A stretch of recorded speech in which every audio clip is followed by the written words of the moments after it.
మా పక్క ఊరి చెరువులో తామర పువ్వులు చాలా బాగున్నాయి. మనం ఎక్కువ శాతం ఎక్కువగా మనకు కనిపించేవి కలవ పువ్వులే. తామర పువ్వులు అంతగా కనిపించవు.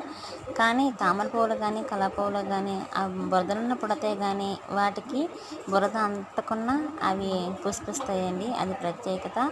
రెండవది, ఆకులు నీటిలోనే ఉంటాయి కానీ ఆ ఆకులపైన నీరు వేస్తే ఆ నీరు నిలవదు, అవి తడవ కూడా. వాటి ప్రత్యేకత.